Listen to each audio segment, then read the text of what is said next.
I,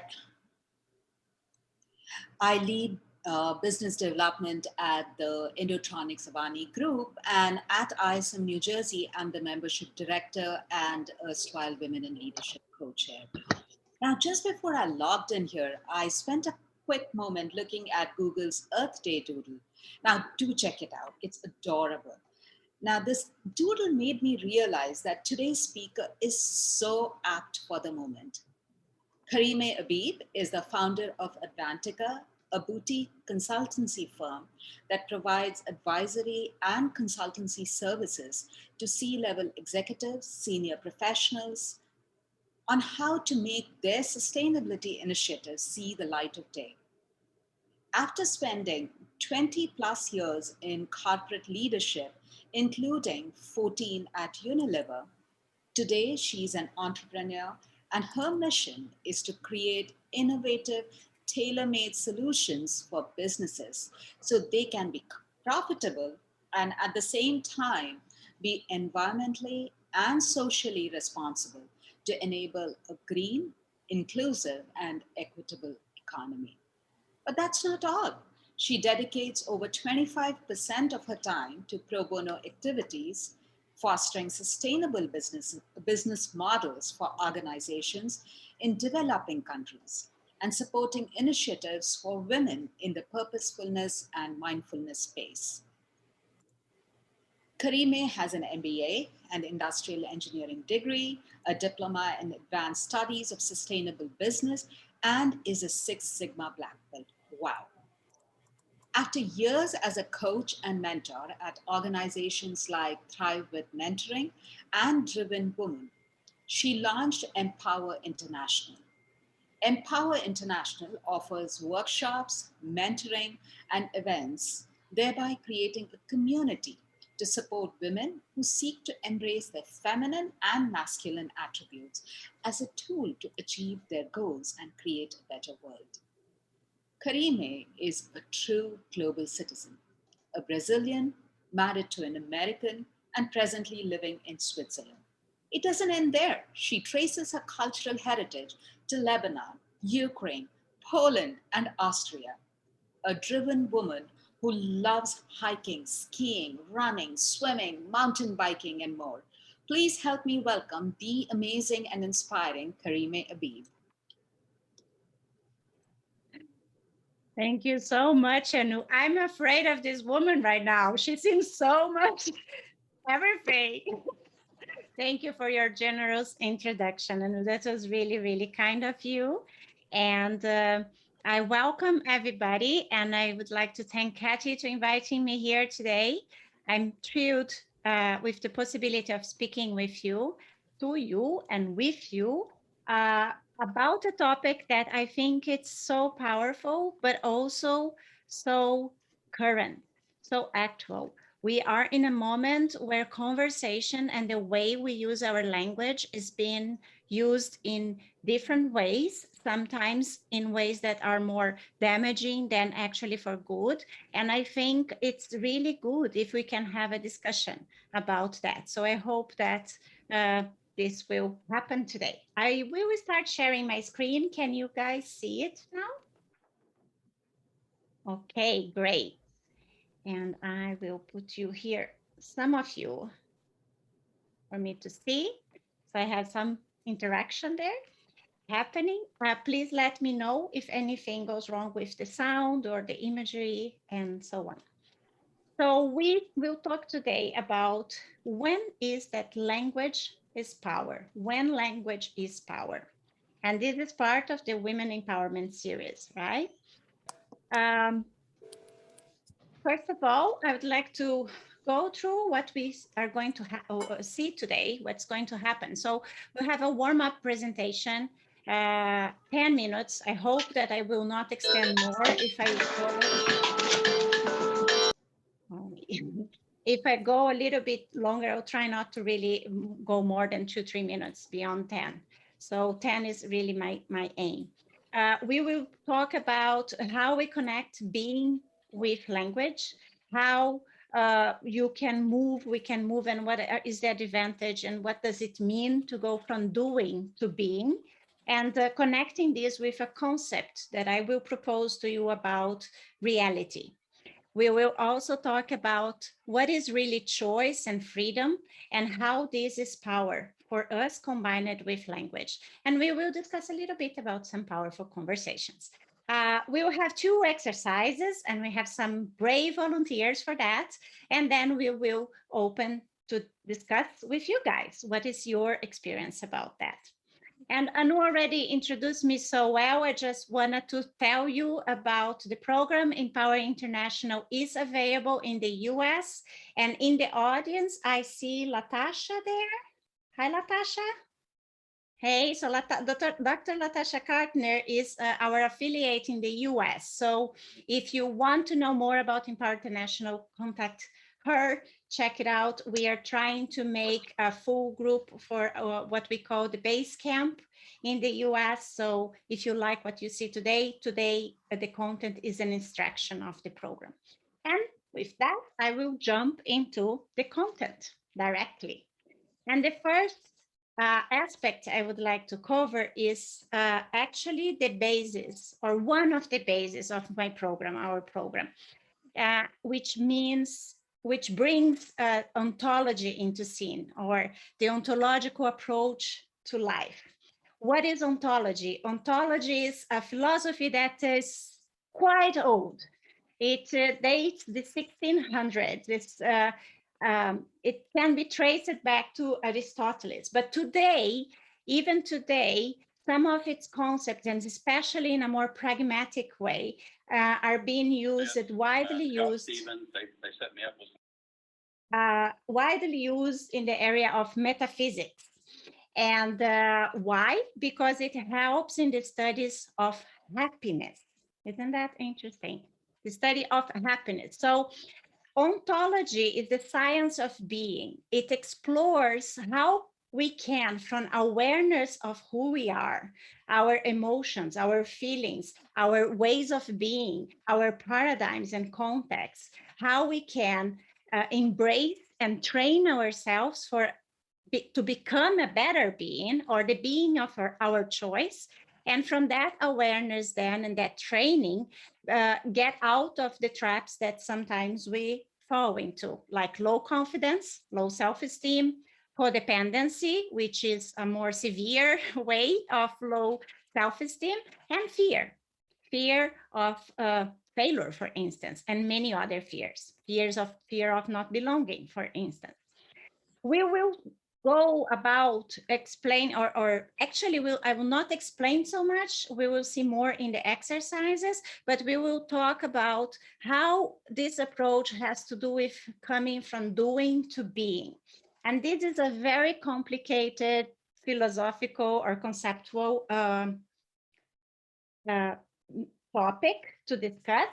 I prefer to bring here a more visual image of what am I talking here, what I'm talking here. So think about you as a supply chain manager, for instance, who you are as a supply manager. What do you do as a supply manager? So if you are a supply manager, you probably manage resources, information and data, and people in order to combine and align a set of elements for the best outcome in cost, service, and quality, probably with the objective to make the supply chain go smoothly and to serve your customers. That's what you do. And that's where usually we focus our time. So if you are a supply chain manager, you're probably focused on the resources, on the analysis of the data, and on thinking how to manage skills and people, right? Now, the biggest difference and impact you can have as a supply management doesn't come from any of that. It comes, and I propose that it's worth to spend time also in developing your being. So who you are being as a supply manager? Well, have many options. You can be a micromanaging manager. You can be a control freak manager. You can be an obsessed with details manager, and that would be a very good case for burnout, probably. Uh, you can be a suspicious manager. You can be indecisive manager, or you can be someone who knows how to delegate and empower your team. You can be a manager who has the presence of spirit to not lose your temper when a crisis pops up. You can be a manager who knows how to cool down a situation, analyze facts and data, and be distant from them enough to take what probably will be the best decision. And what you will do with this may or may not be different from what you would do before. But because you are focusing and training who you are being and not only your skills and your tasks, the chances are much better for you to succeed in the outcome. So that is what in pragmatical and practical way, being the science of being talks about or recommends us. It also refers, for instance, let me give you another example quickly. If you are a woman and you are a manager now and all your team is male, and you are very competent, very skillful, but you are insecure, two things can happen. Maybe you will become a very authoritarian person with your team because you need to overcome your insecurity, or you may be led by offenses and feeling personally attacked by anything that may happen within your team. Now, if you are someone as a woman, confident in yourself and in harmony between your role as a woman and your role as a manager, chances are that you'll succeed better in that position.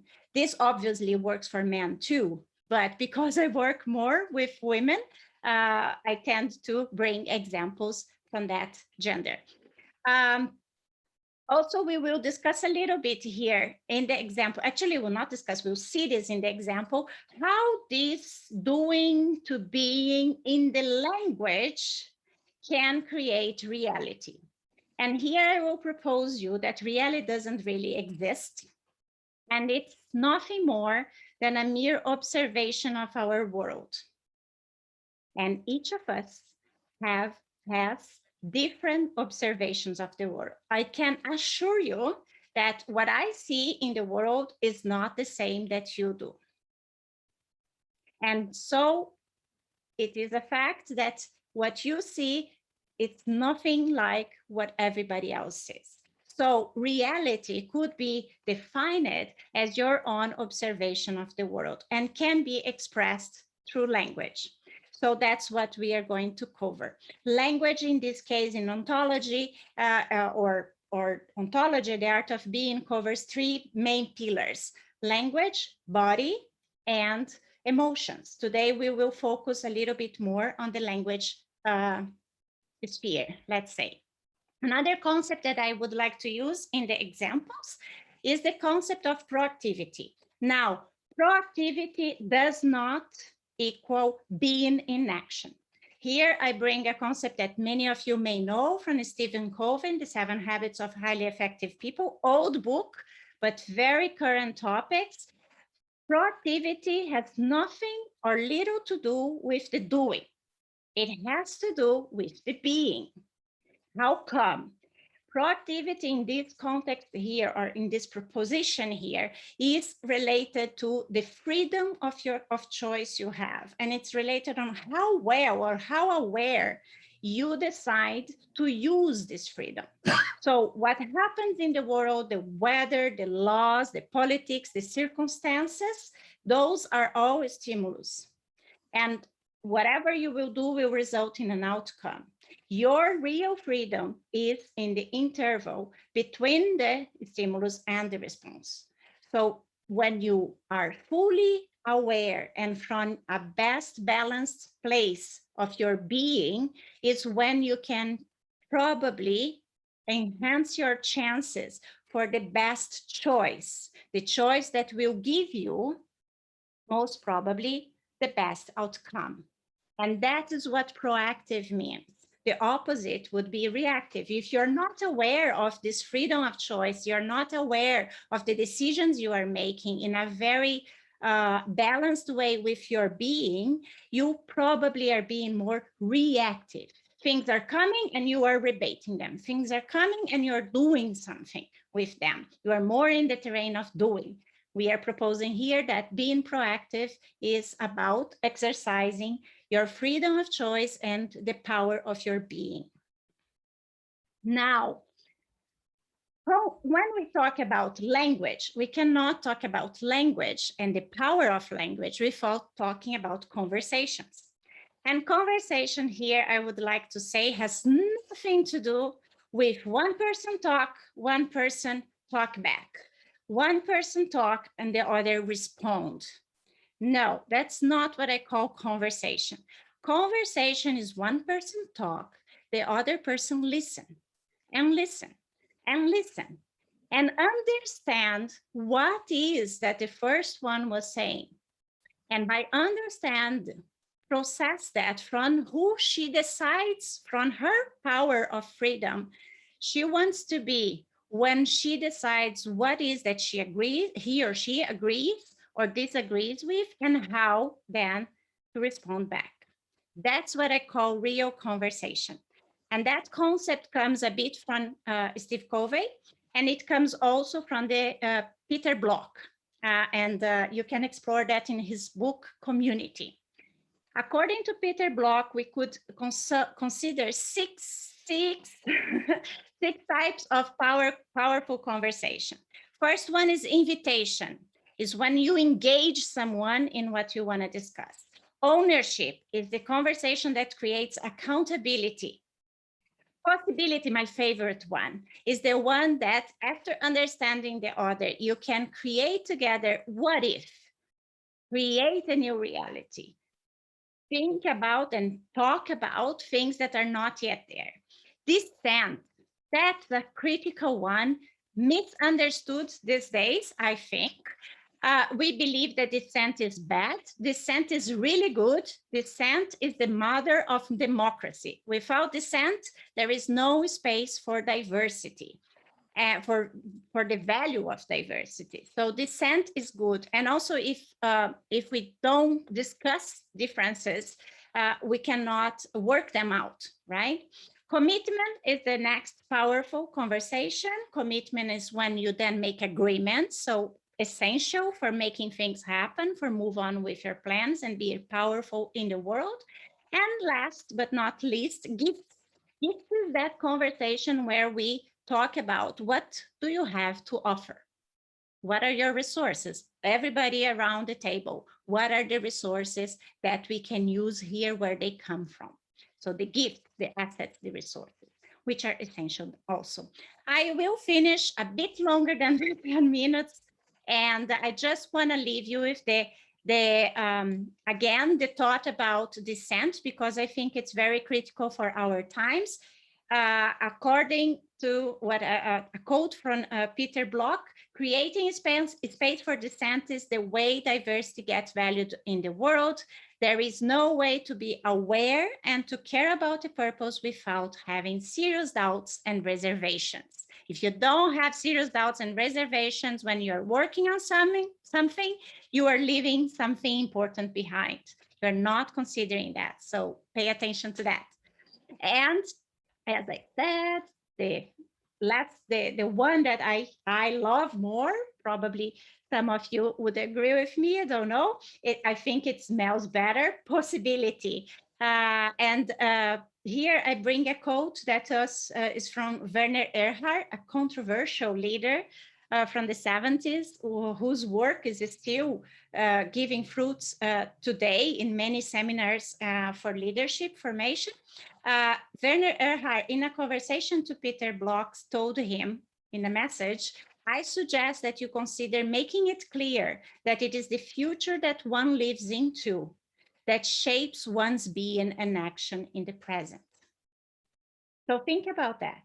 If you think your future is to come, you are wrong.